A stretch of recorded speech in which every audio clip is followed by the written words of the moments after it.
حویلیہ میں خطاب کرتے ہوئے تحریک انصاف کے وزیر اعلیٰ علی امین گنڈاپور جس طرح سے مسلح جدوجہد کی دھمکیاں دے رہے ہیں وہ یقیناً تشویشناک ہے۔ کہنے کو تو ہم یوں کہہ سکتے ہیں کہ علی امین گنڈاپور بلند و بانگ دعوے اور ڈائلاگ بازی میں شاید اپنا کوئی ثانی نہیں رکھتے، مگر اس قسم کے جو معاملات ہیں اس میں یقینی طور پر ان کو احتیاط کا دامن ہاتھ سے نہیں چھوڑنا چاہیے۔ اگر فرض کریں وہ یہ کہہ رہے ہیں کہ 26 نومبر کے بعد اب وہ اسلام آباد جب آئیں گے تو وہ مسلح ہو کر آئیں گے، تو یقیناً اس کا جو نتیجہ ہے وہ وفاق یا پنجاب کا جو صوبہ ہے وہ بھی جو ہے اپنی سیکورٹی فورسز کی صورت میں دے سکتا ہے۔ یہ معاملات جب سیاسی معاملات ہوں تو یقیناً یہ بیانات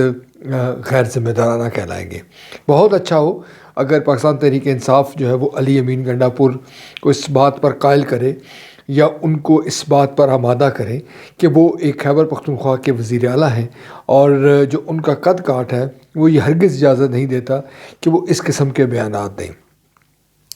ناظرین، جو تاریخ ہے وہ ہمیں بتاتی ہے کہ جو سیاسی جدوجہد ہوا کرتی ہے وہ یقیناً غالب آیا کرتی ہے اور غیر مسلح جو جدوجہد ہے اس کے اپنے اثرات مرتب ہوا کرتے ہیں۔ جیسے قائد اعظم محمد علی جناح نے جو تحریک پاکستان کی جدوجہد تھی وہ ہرگز مسلح نہیں تھی اور انہوں نے پرامن انداز میں قانونی انداز میں اپنی جنگ لڑی اور آپ دیکھتے ہیں کہ انہوں نے یہ مملکت پاکستان جو ہے وہ حاصل کی۔ دوسری طرف جو گاندھی تھے وہ بھی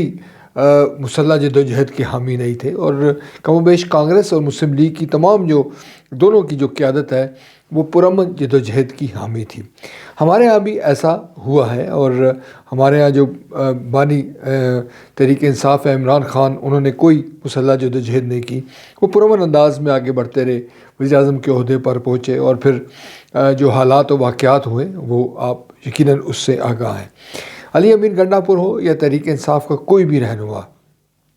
وہ اس قسم کے بیانات دے کر نہ صرف اپنے لیے مسائل پیدا کرے گا بلکہ تحریک انصاف کے لیے بھی مسائل پیدا کرے گا۔ پاکستان اس وقت جو ہے مختلف بحرانوں میں گھرا ہوا ہے، وہ مزید کسی بحران کا متحمل نہیں ہو سکتا۔ آئینی اور قانونی جنگ جو ہے وہ تحریک انصاف کا جو سیاسی قد کاٹ ہے وہ بڑھائے گی، تحریک انصاف جو ہے وہ آگے انداز میں اسی طرح بڑھتی رہے گی۔ مشکل وقت جو ہے وہ تمام مختلف جماعتوں پر آیا ہے۔ ہم جانتے ہیں کہ پاکستان پیپلز پارٹی کی جو چیئرپرسن تھی محترمہ بے نظیر بھٹو، جب وہ شہید ہوئی تو پیپلز پارٹی پر مشکل وقت آیا۔ اسی طرح جو مسلم لیگ نون کے رہنما ہیں، دو بار وزیر اعظم بھی رہے ہیں، میاں نواز شریف، انہوں نے بھی قید و بند کی، صحبتیں برداشت کی، مگر پھر ہم نے دیکھا کہ وقت کا دھارا جو ہے وہ بدلا۔ کبھی امکان ہے کہ اگر پاکستان تحریک انصاف پرامن انداز میں اپنی جدوجہد جاری رکھتی ہے، جو بھی ان کا نیریٹو ہے اس کو لے کے وہ آگے بڑھتی ہے، تو حالات کبھی کسی طور پر ایسے نہیں رہے۔ پاکستان کی حد تک تو یقین سے کہا جا سکتا ہے کہ پاکستان میں آج تک کوئی بھی وزیر اعظم اپنی مدت پوری نہیں کر سکا۔